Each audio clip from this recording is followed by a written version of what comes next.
Olá, bem-vindos ao Capital Político, que hoje entrevista Raul Jungmann, ex-ministro da Reforma Agrária, da Defesa e da Segurança Pública, além de um veterano parlamentar com bastante vivência política. Ministro, muito obrigado por nos dar essa entrevista aqui ao Capital Político. E eu gostaria de começar, estou com o meu roteiro aqui, com os militares, que é um assunto recorrente, tem sido fator de preocupação para muitas pessoas. E eu o resumiria em 3 pontos que eu gostaria que o senhor abordasse. Bom, são mais de 2.500, se não me engano, militares em cargos estratégicos no governo, além do núcleo duro, chamado núcleo duro, que é aquele que fica em torno do presidente da República no dia a dia. E a maior parte desses oficiais que estão aí distribuídos em cargos estratégicos são da ativa. Então, a primeira questão que se coloca é: já teriam os militares, a essa altura, ultrapassado aquele limite que os distingue por ser uma instituição de Estado e não de governo? E também ficamos pensando num futuro governo, como seria o desembarque desse contingente de militares, se haveria algum trauma nesse contexto. E, por fim, como seria a retomada daquele conceito de comando civil no Ministério da Defesa, cargo que o último civil a ocupar foi exatamente o senhor. Eu gostaria que o senhor avaliasse essa questão militar por esses três pontos. Bom, em primeiro lugar, Bosco, eu quero dizer da minha satisfação de ter recebido esse convite por 2 motivos. Em primeiro lugar, por ser exatamente um admirador seu de longa data, né? E também por ser um colunista do Capital Político. Então, poder fazer essa live, para mim, é realmente algo que eu aceitei com muito prazer. Com relação às questões que você coloca, vamos lá. A questão do quantum dos militares no governo atualmente. Essa é uma questão que, eu diria, eu abordarei ela sob 2 aspectos. O primeiro deles é de que, de fato, é um número muito grande de militares do governo. De um lado, isso é bom, porque eles, de fato, têm uma formação profissional, são muito ligados em questões de princípio, de valores, de moralidade pública, e pelo fato da formação, né, da capacitação deles envolver sempre a unidade, digamos assim, sobre a qual o olhar deles, a formação deles se dá, é a nação, e também a experiência, porque ao longo da carreira eles se deslocam por todo o país para ter uma visão dos seus contrastes, das suas regiões, das suas diversas características. Então, isso é uma contribuição para a administração pública, são quadros qualificados, isso é bom. De outro lado, isso tem alguns problemas. Um deles é esse que você cita, que isso pode levar a que haja uma percepção de que as instituições, né, militares, segundo o artigo 142 da Constituição Federal de 88, elas são instituições de Estado, né, elas estejam se comprometendo com o governo, ou seja, num certo sentido, que elas estejam se politizando. Né. Então, a minha primeira resposta é não. As instituições militares, elas continuam voltadas para as suas atividades e os seus objetivos profissionais, e elas têm sido impecáveis no que diz respeito ao compromisso democrático. Por que eu digo isso? Porque, se você prestar atenção, a instituição militar, que fala através dos seus comandantes, ela tem mantido um distanciamento e, ao mesmo tempo, um silêncio sobre a política. Agora, de onde vem a confusão, digamos assim? De onde que vem a ambiguidade, que, inclusive, vem sendo politicamente explorada. O fato de que nós temos um conjunto de generais em sua boa parte no topo do generalato, ou seja, que alcançaram a 4ª estrela, né? E eles se encontram em bom número dentro do Palácio do Planalto, assessores diretos do senhor presidente da República. Quando eles falam, a recepção da fala deles é tida como uma fala dos militares, uma fala das Forças Armadas, o que não é fato. O militar que se encontra num posto de assessoramento direto do presidente da República ou frente de um cargo ministerial, ele não fala pelas Forças Armadas, embora possa ser um general do topo da hierarquia, portanto, um general, um almirante e um brigadeiro de 4 estrelas. Mas isso não significa que as Forças Armadas estão falando por eles, ou que eles falam pelas Forças Armadas. Então, isso se estabeleceu uma confusão a esse respeito. Entretanto, essa confusão ela tende a ser enfraquecida na medida mesma em que vai ficando claro, vai ficando, digamos assim, progressivamente evidente de que generais falam pelo governo, generais em cargos políticos falam pelo governo, e as Forças Armadas são distintas deles, né? E que não estão de forma alguma envolvidas em articulações políticas, em preocupações, ou fizeram pronunciamentos políticos. Isso se esclarece.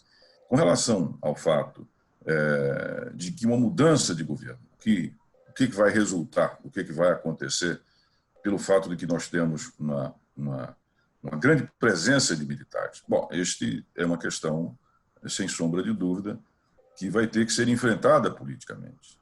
Tecnicamente, não existe nenhum problema para que os militares sejam afastados daqueles cargos, se assim o quiser ou entender o presidente, um futuro presidente, né, que não seja o atual, porque se for o atual reeleito, é evidente que as coisas continuarão como estão. Então, um outro presidente pode ter um viés de reduzir a presença dos militares, né? Agora, aqui temos que colocar o dedo na ferida. Há algum tempo que isso já poderia ter sido regulamentado pelo Congresso Nacional, como também a questão de militares da ativa irem para o governo, né? Isso também já deveria estar regulamentado, né? Eu defendo que aquele militar que vai para o governo, tá certo? Salvo posições, eu diria assim, nitidamente militares, como é o caso do Gabinete de Segurança Institucional, por exemplo, tá certo? Eles, de fato, passem para a reserva. Então, eles não deveriam, estando na ativa, servir a um determinado governo em funções políticas e depois voltarem para as suas forças. Assim eu entendo. Mas eu acho que esse papel regulatório cabe ao Congresso Nacional. E, por fim, a questão que você nos fez, que é o fato de que haveria dificuldade da retomada, digamos assim, da presença civil à frente do Ministério da Defesa, eu acredito que não. E acho que aí tem uma coisa boa, porque criou-se, Bosco, uma percepção com a criação do Ministério da Defesa que só civis poderiam ocupar o Ministério da Defesa. E, de fato, não há uma razão objetiva, como se o civil fosse a expressão do controle ou do comando civil sobre os militares. Não. O comando civil sobre os militares se dá através, né, do Congresso Nacional, que, aliás, não vem exercendo essa função a contento, e também pelo próprio fato das atribuições que tem o senhor presidente da República de nomear, né, ou exonerar o ministro da pasta. Aí é que está, de fato, o liame, digamos assim, né, o controle a ser exercido. E eu acho que é uma contribuição que você possa ter civis ou militares. Não é isso que atesta, não é isso que, digamos assim, permite que você carimbe como um controle civil no que diz respeito às Forças Armadas.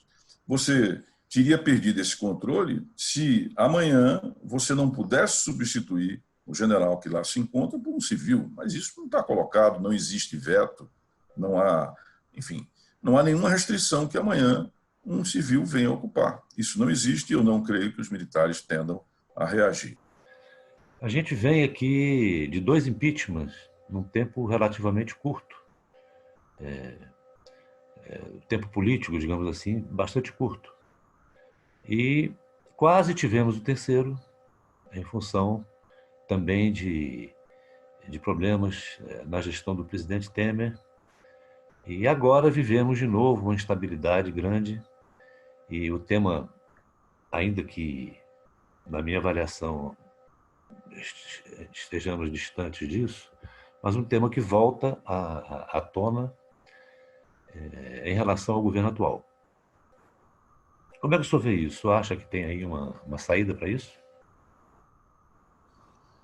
Olha, Bosco, a recorrência ao impeachment fala as estruturas, o fundamento da democracia.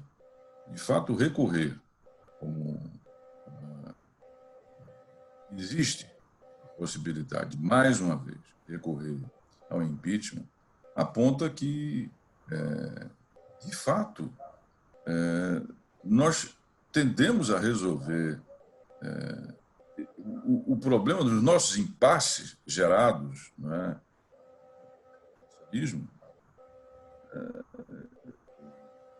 da pior maneira, mas é de uma maneira, sim, porque a pior seria, enfim, ao arrepio da Constituição. Né? Aí seria inteiramente inaceitável.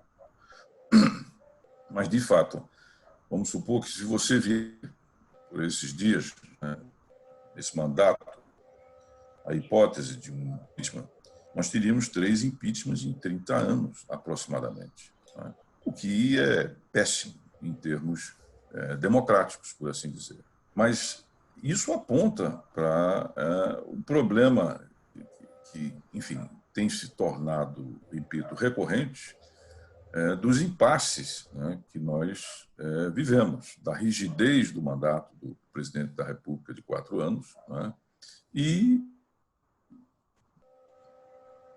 dos conflitos. Né, e ainda agora, o país vivendo uma alta polarização, vai desaparecer por um passe de mágica. Né, de fato, é preciso olhar além. O que é que desponta como possibilidade?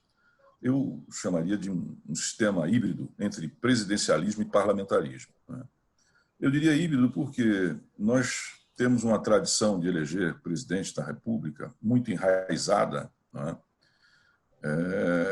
Há mais de um século nós temos isso. Né? Em segundo lugar, nós tivemos 2 tentativas, né, de consulta popular para a respeito de parlamentarismo ou presidencialismo. A primeira durante o governo Jean Goulart e a segunda que nós tivemos fruto das disposições transitórias da Constituição de 88. E nas 2 vezes a escolha popular foi pelo presidencialismo, né? O que quer dizer que nós temos uma maioria que considera que o presidencialismo é o valor, digamos assim, ou o regime de governo mais consentâneo, mais adequado com as características do país.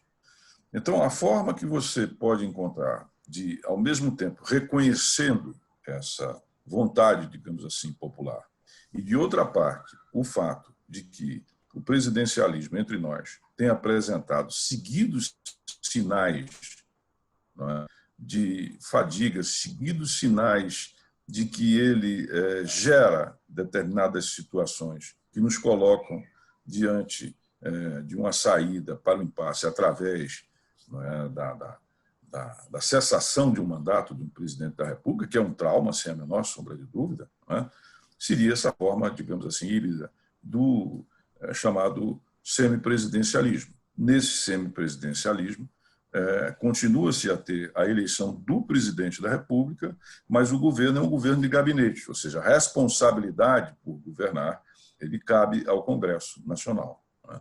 Seria uma forma de se mitigar os riscos de repetir esta solução, que eu volto a dizer, abala as estruturas democráticas e, ao mesmo tempo, manter as nossas tradições e também a vontade popular de continuar a ter um presidente que seja fruto da sua vontade. Então, eu acho que essa seria uma maneira de se conciliar, resolver essa questão. Outra questão, ministro. Ah, nós continuamos a viver um ambiente muito polarizado do ponto de vista político. Saímos de um governo de esquerda e temos hoje um governo de extrema-direita, muito decidido a fazer uma guinada ideológica forte, e que é também um dos fatores dessa instabilidade. Não está faltando uma força de centro, uma alternativa, porque mesmo hoje, quando se discute uma perspectiva mais próxima eleitoral, se fala sempre nos dois extremos.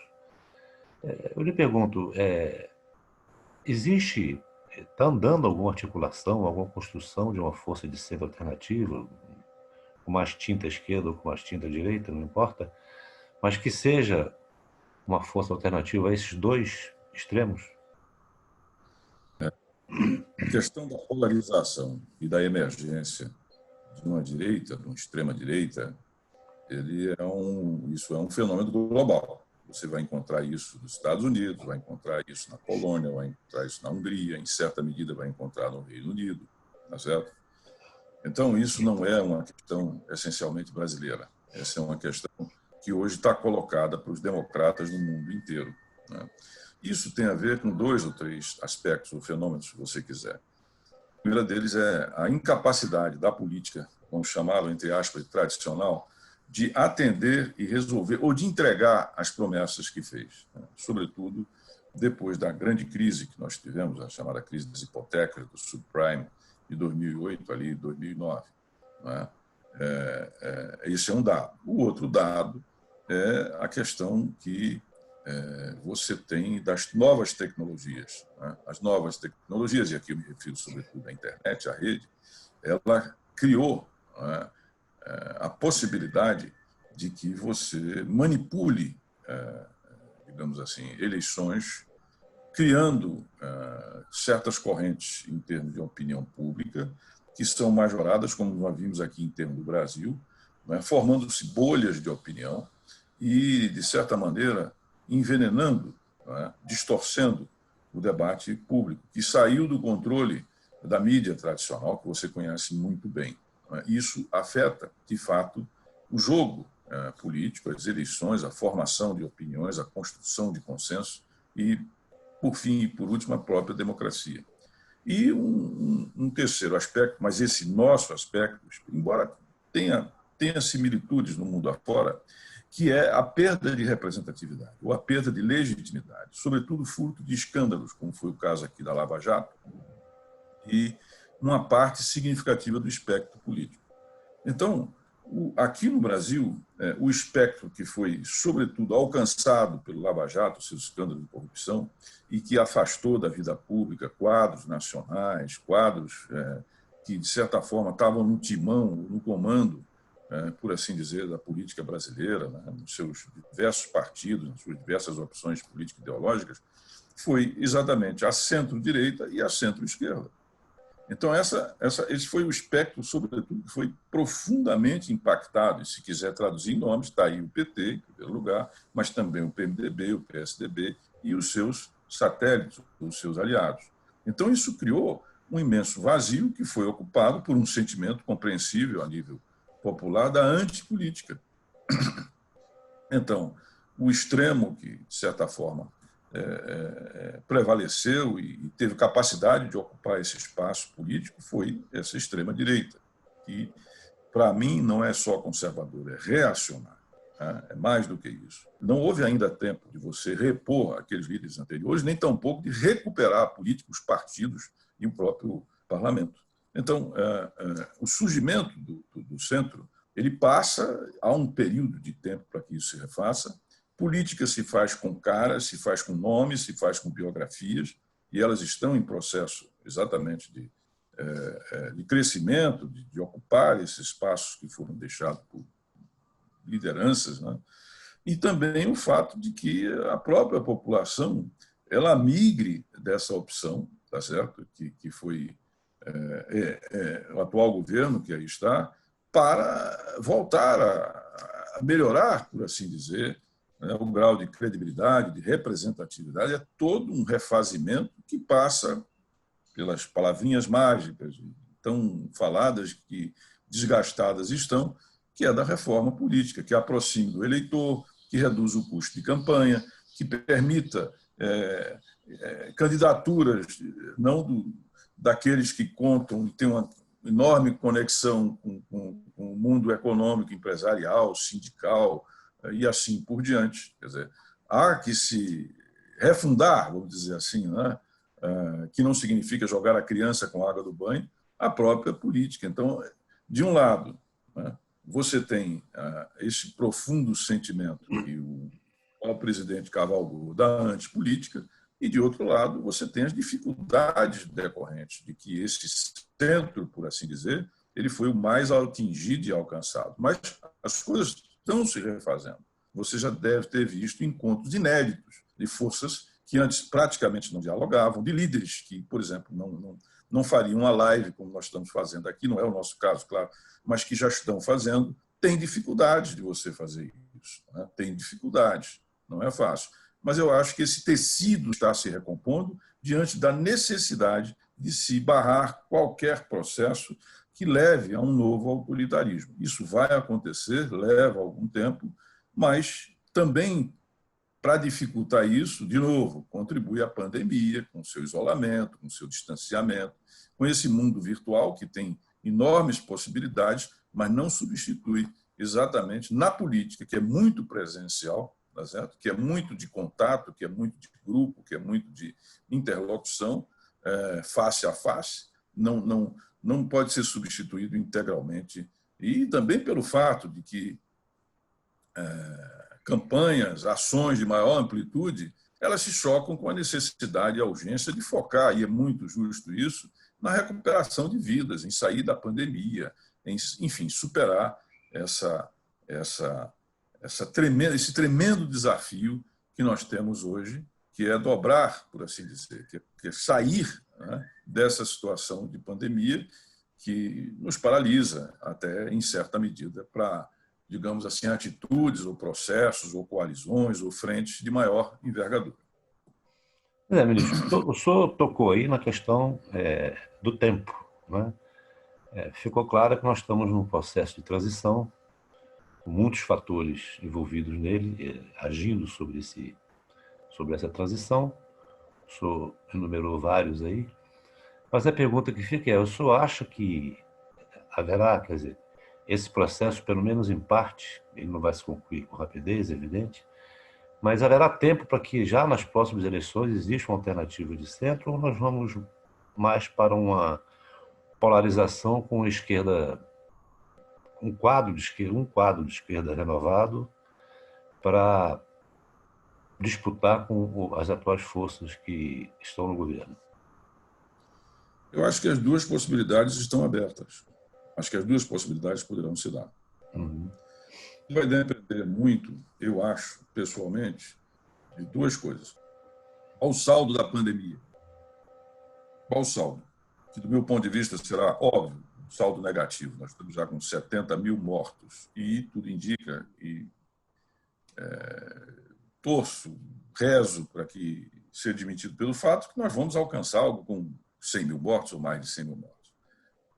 Vai para o colo de quem isto? Se vale a tradição, vai muito para o colo do presidente, embora também caiba os outros incumbentes, ou seja, governadores, prefeitos, isso, enfim, vai respingar em todo o mundo, de forma diferenciada, e acredito eu, novamente, que vai, sobretudo, pesar sobre o presidente. A outra questão é a questão econômico-fiscal.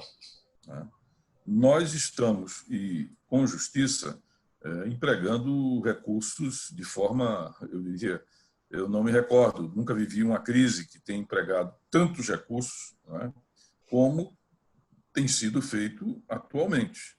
E note, nós recebemos muitas informações sobre o comprometimento de recursos em nível federal, mas os governos estaduais também. Eu tive recentemente em Recife, minha terra, e lá ficou evidente, conversei com o governador Paulo Câmara, conversei com o prefeito do Recife, Geraldo Júlio, e eles praticamente paralisaram o orçamento deles para qualquer coisa que não fosse pandemia.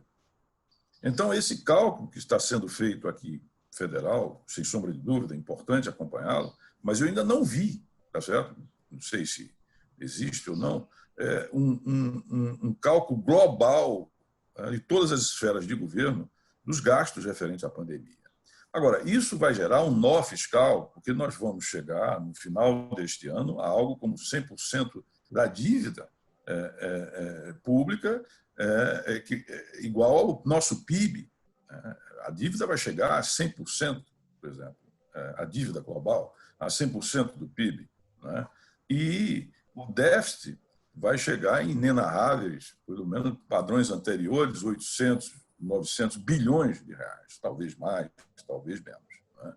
Então, isso tudo coloca um problema, que é um problema econômico fiscal, mas é também um enorme problema político, e como desatamos exatamente a questão fiscal, a solubilidade do Estado brasileiro. Né? Porque isso vai ter que ser diferido no tempo e você vai ter que distribuir o custo disso, né? Entre todos nós. Todos nós vamos estar mais pobres, nós vamos passar os próximos 5, 6, 7, 8 anos, tá certo? Tendo que cuidar disso, mas isso implica em, este ano ainda, início do próximo, tomar decisões que politicamente são muito difíceis. Ninguém descarta, por exemplo, a necessidade de um novo imposto. Está aí o senhor Paulo Guedes voltando a pensar, né, em alguma coisa, como foi no passado a CPMF. Nós vamos ter que, talvez, lidar com congelamento de salários, nós vamos ter que passar anos sem dar aumento salarial no setor público, nós vamos ter que, talvez, congelar benefícios previdenciários, fala-se até da necessidade de complementar uma reforma previdenciária. É inadiável que você reveja a chamada Bolsa Empresário, com seus regimes tributários especiais, com seus créditos, enfim, com tudo aquilo, né, que passou a se denominar a tal da Bolsa Empresária. Essas são decisões, Bosco, muito difíceis, porque não são decisões populares. E isso exige o quê? Isso exige um governo que esteja com capacidade política e com maioria política suficientes para enfrentar isto a um ano da renovação do mandato de todo o Congresso, das assembleias e também do presidente da República. E considerando que esse atual governo, embora tenha se mostrado muito resiliente, com aproximadamente 30% de apoio, mas é cadente, há uma redução. E aí é preciso ver como é que vai ficar o saldo dessa questão toda, com quem, como eu disse anteriormente, com quem vai ser distribuído o ônus, né, político, né, simbólico, político, toda essa pandemia.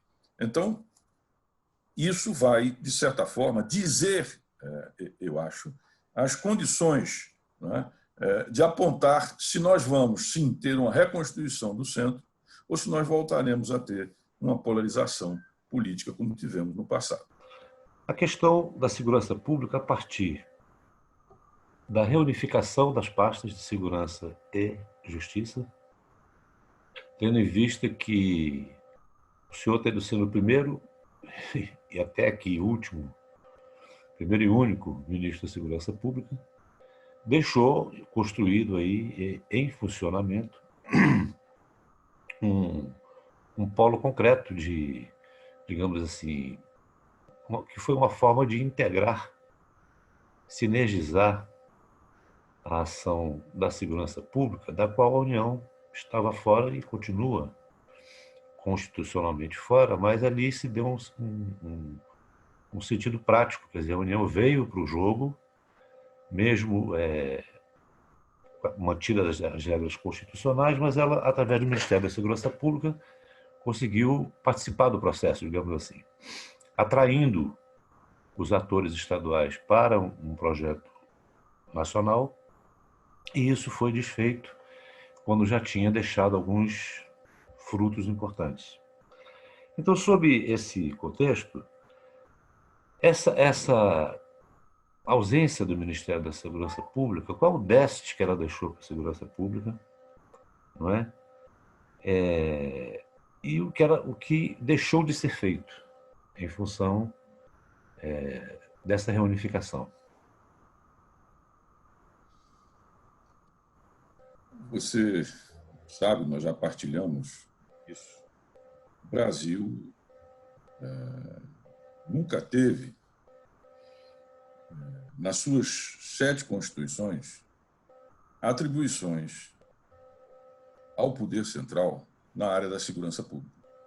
ou seja, da primeira Constituição de 1824 à última de 1988, nunca, né, o que hoje nós chamamos de governo federal, teve atribuições com a segurança pública. Isso tem razões históricas que não cabe aqui agora avaliar. Mas isso representou, na prática, que o Brasil nunca criou, estruturou um sistema nacional de segurança, porque nenhum Estado, que afinal são os Estados que cuidam da segurança, a segurança pública, pelo artigo 144, está lá claro na Constituição Federal, nenhum Estado pode estruturar um sistema nacional de segurança. Isso. E, por mais poderoso que ele seja, não tem como fazê-lo, porque as suas atribuições, também constitucionalmente, estão adstritas ao seu território, né? Ao seu território. E também aquilo tudo que o Estado representa, a sua economia, seu Estado, enfim. Não há isso. Ora, se não tem sistema, também não tem política nacional de segurança pública. Isso causa, Bosco, muito espanto, porque as pessoas dizem, mas e os planos nacionais e tal, etc, etc. Sim, tivemos muitos planos nacionais, que eram, digamos assim, frutos da vontade de um ministro, né, e que, a partir do momento em que ele deixava o cargo de ministro, um outro ministro criava também o seu plano. O que quer dizer que o plano poderia durar 4 anos, se ele ficasse 4 anos lá, o tempo do presidente da República, ou poderia durar 4 semanas, se ele fosse substituído por outro. Isso não é política. Não é política. Enquanto isso, o crime se nacionalizou e se transnacionalizou. Então, isso, na verdade, é um problema recorrente que nós temos nessa área. A criação do Ministério da Segurança Pública no governo Temer, ele vem a suprir isto. E, como você bem disse, nós fomos os únicos ministros da segurança até hoje na história do nosso país. É incompreensível que as outras áreas sociais, educação, saúde, cultura, esportes, por exemplo, assistência, previdência, tenham um nível ministerial, que é o nível mais alto da administração pública, e logo a segurança, sem qualquer pesquisa, uma das 2 ou 3 principais preocupações do brasileiro, não tem status, por assim dizer, ministerial, no sentido de que ter uma dedicação ao tema, de ser algo dedicado exclusivo ao tema. Historicamente, segurança pública sempre ficou adstrito ao Ministério da Justiça, tanto que ele se chamava, agora passou a ser Ministério da Justiça e Segurança Pública, porque houve a fusão, quer dizer, o Ministério voltou para dentro do Ministério da Justiça. Agora, o Ministério da Justiça, ele tem uma amplitude de foco, ele tem uma tal gama de preocupações, que, de fato, dilui a capacidade necessária do governo federal para coordenar os entes federativos e o combate ao crime, à violência, enfim. Então, nós, nos 10 meses, e com a sua colaboração, fizemos o quê? Nós aprovamos no Congresso Nacional o Sistema Único de Segurança Pública. Então, essa falha estrutural da segurança pública brasileira foi suprida durante o governo Temer com a criação do SUSP, Sistema Único de Segurança Pública, que é algo, diga-se, que começou a ser usinado, digamos assim, pensado, ainda no primeiro governo Lula, pelo Luiz Eduardo Soares. E que depois, no segundo governo Dilma, porque ele foi engavetado, ficou lá, um período lá nas gavetas, ele volta à cena com Zé Eduardo Cardoso, ministro da Justiça, no governo Dilma, que aí eles mandam um projeto, quer dizer, uma coisa lá de trás, 10 anos praticamente, até que se manda esse projeto para o Congresso Nacional. Mas aí a Dilma já vivia os estertores do seu governo, já o processo de impeachment estava até flagrado e não foi possível levar adiante. O governo Temer, isso é levado pela grande capacidade de articulação do presidente da República, de passagem, e então nós criamos o SUSP. E mais do que isso, por determinação do SUSP, que é lei, foi também proposto, e existe hoje, uma política nacional de segurança pública. Não é? Só que o atual governo ele não levou adiante o SUSP, não implementou o SUSP. O SUSP tem vários mecanismos, ferramentas que são fundamentais. É preciso replicar o SUSP nos estados e nos municípios, o que aconteceu residualmente, porque não foi coordenado nem liderado pelo governo federal, e tampouco a política foi seguida. Então, isso foi deixado de lado. Essas enormes conquistas foram deixadas de lado, como também o caso dos recursos, porque não adianta você ter só a lei, você tem que ter recursos suficientes para que você possa exatamente imantar, para que você possa liderar as políticas nos estados e municípios. Né? Pois bem, o governo, no caso o BNDES, que era o Pró-Segurança, um programa de 40 bilhões de reais para ser emprestado a estados e municípios, desapareceu. A medida provisória que destinou o recurso da loteria esportiva para a segurança, os recursos foram largamente contingenciados e só foram liberados através de uma liminar do presidente do Supremo, ministro Dias Toffoli, senão estaria contingenciado até hoje, e metade dos recursos se destina aos estados e municípios. Então, o balanço que nós fazemos é que, de fato, esses alicerces para uma mudança, para uma virada, digamos assim, no nosso país, na área de segurança, a coordenação dos estados, você ter uma política de segurança baseada em evidências, ou seja, com dados, com informação, sabendo onde é que tem resultado melhor, onde não, assim por diante, tudo mais, e muitas outras coisas mais, ela foi descontinuada. Então, o balanço da segurança no atual governo, eu não tenho como negar, ele não é positivo.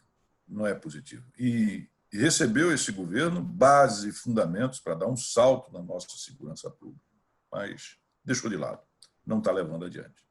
Eu toquei nesse assunto também em função de dois fatos que talvez tivessem uma condução diversa da que foi dada, se ainda houvesse talvez o Ministério da Segurança Pública, que é o seguinte. Primeiro, e o senhor lidou com isso de perto, de dentro, essa questão da Polícia Federal. A discussão se houve tentativa de intervenção ou não do presidente da República, conforme a acusação do ex-ministro Sérgio Moro, isso está sendo investigado aí pelo STF. Mas, à parte disso, esse episódio levanta uma questão que não é nova, talvez de forma mais aguda tenha acontecido agora, mas que é um questionamento que se faz há tempos a um possível excesso de autonomia da Polícia Federal. Por isso que eu coloco assim bem à parte esse episódio que está sendo investigado, mas a Polícia Federal, de fato, ela hoje precisa de algum tipo de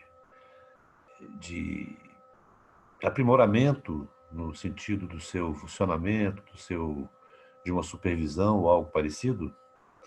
E o segundo ponto que nós estamos vendo aí, que também me leva à questão do Ministério da Segurança Pública, é já a detecção por parte de alguns governadores de algum nível de insubordinação pela via da politização das polícias militares durante essa pandemia. O governador de São Paulo percebeu isso e deu visibilidade a essa percepção, e o de Brasília também, o Ibanez também mudou aqui, inclusive quadros de comando em função do que ele chamou de uma certa insubordinação política. Então, eu coloco essas duas questões que estão, embora distintas, envolvam a questão policial e de segurança, para a sua avaliação. Bom, começando pela Polícia Federal, eu creio que essa é uma questão, quer dizer, da autonomia da Polícia Federal. Essa é uma questão mal resolvida entre nós. Constitucionalmente, o controle externo das polícias é feito pelo Ministério Público e internamente pelas corregedorias, pela direção dessas polícias. No caso do controle externo, e especificamente da Polícia Federal, quando o subprocurador Mário Bonsaglia foi se despedir, porque ele estava justamente deixando o papel que ele então tinha assumido, de cuidar do controle externo das polícias, ele me fez uma queixa assim indiscutível a respeito da precariedade do controle, né, das polícias pelo Ministério Público Federal. Inclusive, dizia ele que o Conselho Superior da Polícia Federal, que é formado pelo diretor-geral e pelos demais diretores, tinha baixado resoluções desse conselho que, no entender dele, inviabilizavam o controle externo. Veja você, era um corregedor, era o subprocurador que cuidava dessa área. E disse, olha, resoluções tais e tais e tais e tais, quando a gente chega lá para exatamente fazer esse controle, é alegado que, olha, tem resolução que não permite, e aí você entra num litígio, segundo ele, não se resolve, por assim dizer, né? Que é difícil. Então, eu poderia, a partir deste depoimento, mas também a partir do fato que eu tive acesso a um relatório do controle externo da Polícia Federal, do Ministério Público, não sei se o último ou o penúltimo deles, mas que eu achei extremamente precário, né? Então, também dou aqui o meu testemunho. Aquilo fica muito aquém do que propriamente pode se esperar de um controle externo. Então, eu tenho um controle externo que, ao que tudo indica, não é suficiente ou é precário. E quanto ao controle interno, ele é feito por corregedorias, no caso da Polícia Federal. E também das PMs, Polícia Civil e tal. E eu me lembro que, dentro do SUSP, nós criamos uma corregedoria nacional que era exatamente para fazer a supervisão das corregedorias das polícias, inclusive da Polícia Federal, que era uma maneira de mitigar possíveis desvios corporativos, né, dessas corregedorias ou fragilidades dentro dessas corregedorias e assim por diante. O governo atual, nunca se preocupou em implementar isso. Como também o chamado SINAPED, que é uma espécie de curadoria dentro do SUSP, para avaliar os programas, para avaliar as polícias, para avaliar as políticas e apresentar resultados ao Congresso Nacional e à nação.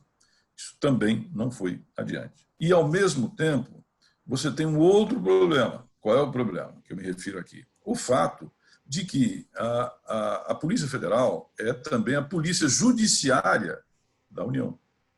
O que quer dizer que, quando ela está a serviço da Justiça, ou seja, quando ela não está exercendo atividades policiais propriamente dita, combatendo o crime organizado, fazendo fiscalização em portos, aeroportos, cuidando, por exemplo, de fronteiras, atividades policiais, digamos assim, de cunho essencialmente policial, ela está a serviço do outro poder, que é exatamente o judiciário. E quando ela está a serviço de outro poder, o ministro da área, o ministro da pasta, seja ele da Justiça ou da Segurança, não tem nenhum controle e não deve ter. Então, isso cria um sentimento, sobretudo na opinião pública, mas também dentro do próprio parlamento, no universo político, de que o ministro tem capacidade de interferir ou tem poder sobre essa polícia judiciária. Não tem, nenhuma. Então, o que é que eu defendo? Eu defendo que se faça uma mudança, né, constitucional, e de que o diretor-geral da Polícia Federal, a exemplo do que acontece com agências reguladoras, ele seja indicado pelo presidente, sabatinado pelo Congresso Nacional e tenha um mandato. Defendo também que se crie um conselho, né, externo de controle, formado pelo corregedor da Polícia Federal, o representante do Ministério Público, pelo representante do Judiciário, tá certo? Com atribuições precisas e definidas de fazer esse controle externo e que tem estrutura para fazer esse controle externo. Então, eu prefiro, de fato, que isso seja colocado claramente, né, o papel da autonomia, né, e, ao mesmo tempo, o papel também do controle externo no que diz respeito à Polícia Federal. Deixa eu dar um pequeno salto aqui. Depois a gente volta para fechar com uma outra questão doméstica, mas a política externa, né? O Brasil, a atual política externa do governo Bolsonaro, ela deixou bem nítido um alinhamento incondicional para os Estados Unidos. E isso vem sendo muito criticado. Sabemos que nem os militares concordam com essa, com essa, com esse abraço tão apertado, digamos assim, não é? E vem criando problemas com países como China, que é o nosso principal cliente no agronegócio, nosso principal parceiro comercial. Agora teremos provavelmente outra questão com a China, que é a do 5G. O Brasil vai ficar de novo ensanduichado aí entre Estados Unidos e China nessa questão. E abandonou-se completamente aquele pragmatismo que caracterizou sempre a diplomacia brasileira. Internamente mesmo, nos meios diplomáticos, isso é muito mencionado. Como é que o senhor avalia essa questão? Esse é um dos principais déficits que tem o atual governo, que tem tido reflexos sobre a imagem do Brasil realmente desastrosos. O Brasil construiu, ao longo, digamos assim, um século mais, digamos assim, uma orientação, né, na sua política externa, que é fruto do seguinte: a nossa política externa expressa externamente, né, para fora, as necessidades, né, de um projeto nacional de desenvolvimento. Ou seja, a política externa está acoplada ao que, vamos chamar assim, o destino do Brasil, ou seja, o que nós queremos ser, o nosso projeto de desenvolvimento. Então, há uma relação interna e externa, digamos assim, consequencialista, né? Se aqui internamente nós queremos ser isto, e isso tem determinantes óbvios que não só se resolvem internamente, mas também externamente, então a nossa política externa será isso. E isso deu um contínuo, claro que com estilos diferentes, momentos, histórias diferentes e tal, para a nossa política externa, uma continuidade de uma política de Estado, portanto, não sujeita aos humores, né, de uma relação governamental. E também nós formamos um quadro diplomático que está dentro dos melhores do mundo. Itamaraty é reconhecido como uma escola de quadros, tá certo? De excepcional qualidade. Isso sempre foi motivo de orgulho. E se você prestar atenção, há um contínuo, né, entre as diversas fases. Claro que, como eu disse, com ênfases diferentes, com estilos diferentes, mas isso, de certa forma, manteve-se. Esse governo rompe com isso. E rompe com algumas coisas que são muito caras ao Brasil. Por exemplo, uma política exatamente uma política plural, tá certo? Uma política que explore a grande vantagem do Brasil. Por exemplo, o Brasil não tem conflitos internos, nem éticos, nem religiosos. Isso permite uma unidade de expressão da nossa política externa fantástica, que a muitos outros países não é possível fazer. Nós não temos isso. Temos, portanto, essa possibilidade. Em segundo lugar, explorar o multilateralismo. O multilateralismo eu diria assim, é um casamento perfeito com a situação do Brasil. Por quê? Porque nós fazemos parte da tessitura global. Nós não somos um país que se possa ignorar. Nós somos um grande país. Agora, também com as suas desigualdades, com as suas fragilidades. O que, se de um lado nos coloca em diversas questões, como que faz parte dos grandes, por exemplo, na questão ambiental, não se leva adiante. Não tem como fazer política global internacional desconsiderando o Brasil. Não tem como fazer política, por exemplo, em definições na área agrícola, né, enfim, sem que você leve em conta o Brasil. O Brasil hoje se transformou numa peça na engrenagem diplomática dos Estados Unidos.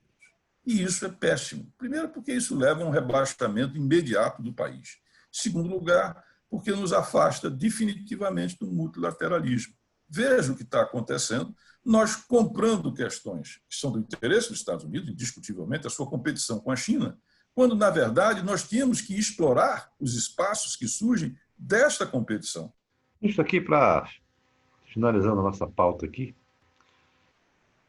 nós temos aí, não podemos deixar de abordar essa questão das fake news, que agora ganharam um patamar mais grave em função das investigações do STF, que tem lá um lado relativo às campanhas eleitorais e tem o que me parece mais importante, que é a questão de uma rede de conspiração contra a ordem institucional, que é dessa forma que consta no inquérito do STF. Aí não é só a questão da notícia falsa, ou disso, daquilo, mas também parece que isso chega, de fato, muito próximo do presidente da República, em função dos personagens que já estão identificados, não só pelas investigações internas, como pelo próprio Facebook, ao eliminar aí 35 contas e outras tantas contas do WhatsApp e tal.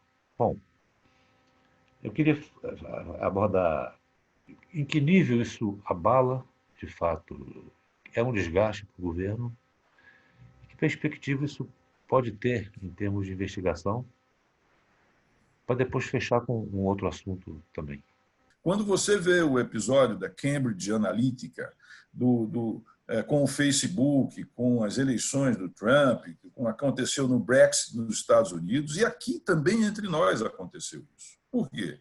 Porque o presidente da República vem numa eleição crítica, se elege numa eleição crítica. Por que eleição crítica? Porque os parâmetros anteriores não vigiram nessa última eleição. Tá? O tempo de televisão não foi tão importante como anteriormente. Tá? A questão dos palanques estaduais também não foi. Tá? A questão dos recursos de campanha, essenciais, seminais, também não valeram, por exemplo, tanto quanto anteriormente. E, sobretudo, havia, fruto dos escândalos, fruto da Lava Jato, uma profunda revolta com aquilo que chamamos assim de política tradicional. Né?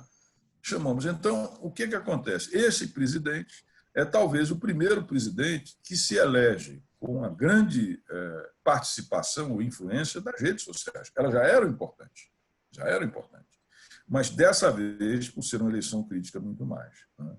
Então, formou-se uma espécie de condomínio em torno do presidente da República, onde você tinha membros da sua proximidade, inclusive filhos, né? Criando toda uma rede com apoio de empresários, de recursos empresariais, de influenciadores e tal, etc., que articulados, né, criaram uma imensa rede dentro da própria rede social voltado para, digamos assim, desfazer, né? Não é criticar, é desfazer, né, alternativas, desfazer plataformas, mas também produzir o que eu chamo de assassinatos políticos e civis dos adversários, né? E que foi utilizado para encurralar, tá certo? Para constranger todo e qualquer adversário, né, que se apresentasse para o atual esquema de poder, né, e depois, atualmente, de governo. O que aconteceu? Essa rede ela funcionava como uma alternativa à mídia tradicional e possibilitou ao presidente da República que ele tivesse embates, né, graves, embates muito agudos com aquilo que ele entendia que era a mídia tradicional e que, pela sua independência e pela sua preocupação com a veracidade dos fatos, etc., e também o fato de que o presidente assume e começa a testar os limites institucionais e políticos, digamos assim, da Constituição e eventualmente da própria democracia, essa oposição ela se desse de uma maneira, por parte, sobretudo, daquilo que a gente chama de mídia tradicional, de uma maneira cada vez mais forte, cada vez mais dura. Então, ele recorria a esta rede, não é? E o que hoje fica claro, a partir do inquérito das fake news, conduzida pelo ministro Alexandre de Moraes, não é? Mas já agora respaldada na decisão recente da Facebook, que cancelou 70, 80 contas de pessoas, de parentes e, sobretudo, de assessores diretos do presidente da República, disse sim, que, de fato, nós tínhamos um gabinete do ódio, como se passou a se chamar, e uma rede formada por empresários, por influenciadores dentro da rede, por políticos, por deputados, por assessores do presidente, para exatamente pressionar, constranger, não é? E atacar instituições, líderes, enfim, todos aqueles que viessem a fazer uma oposição ao presidente da República.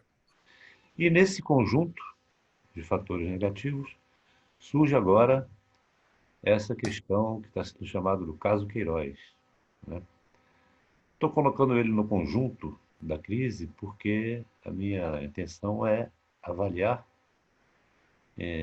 qual o tamanho, o que mais fragiliza o governo atual, qual o tamanho desse abalo político do governo, porque foi a partir desse episódio da prisão do Queiroz, que agora é domiciliar, que o presidente, houve um movimento de retração do presidente, com a clara moderação, uma redução muito grande das aparições dele, as entrevistas, as falas públicas. Tudo isso parece mostrar que ele considera muito grave, de muito risco, esse episódio. Como é que o senhor avalia isso? Olha, Busco, no caso especificamente do Queiroz, que é algo que começa com a rachadinha lá no Rio de Janeiro, né, ficou evidente a proximidade do Queiroz, da família e do presidente da República. Né? Então, isso foi agravado pela proximidade entre o Wassef, que era o advogado da família e do presidente, e que deu, inclusive, refúgio ao Queiroz, embora ele negue, está no direito dele. E, obviamente, que isso gera muita tensão, porque são questões que cabe à Justiça esclarecer, e a Polícia Federal e também a do estadual, sobretudo, e o Ministério Público investigarem. E são órgãos autônomos. Então, eu acho que isso eleva muito a tensão e traz seus riscos. Né? Embora isso tenha acontecido antes do mandato do presidente, como presidente, e a Constituição ela não permite que você processe o presidente por fatos anteriores, mas há uma decisão do ministro Celso de Mello, que hoje acredita a jurisprudência do Supremo, que se você não pode processar, mas você pode investigar. Ou seja, a investigação não é pelo fato de que aconteceu antes, etc, etc. E aqui eu não estou fazendo nenhum prejulgamento, porque isso aconteceu com o presidente Temer também, tá certo? E com outros presidentes. Mas, de fato, a investigação, e se ela trouxer, eu espero que não traga, que isso não aconteça, não aposto no quanto pior, melhor, mas se ela trouxer novos fatos negativos, isso indiscutivelmente vai atingir a opinião pública e o prestígio do presidente, que vai ser extremamente necessário para que a gente consiga, mais adiante, sair dessa crise, sobretudo do ponto de vista fiscal e econômico. Portanto, a delicadeza do momento e as implicações do momento são exatamente o que vai acontecer em termos dessa investigação doravante. Bem, ministro, chegamos aqui ao fim, já foi um belo tempo de entrevista. Quero lhe agradecer, aqui em nome do Capital Político, a sua disponibilidade. Sabemos que seu tempo não é um tempo apertado, apesar da pandemia, né? Mas temos esse elemento virtual aqui que nos mantém trabalhando. E a atenção daqueles que estão vendo essa entrevista de Raul Jugman para o Capital Político. Muito obrigado a todos e até a próxima.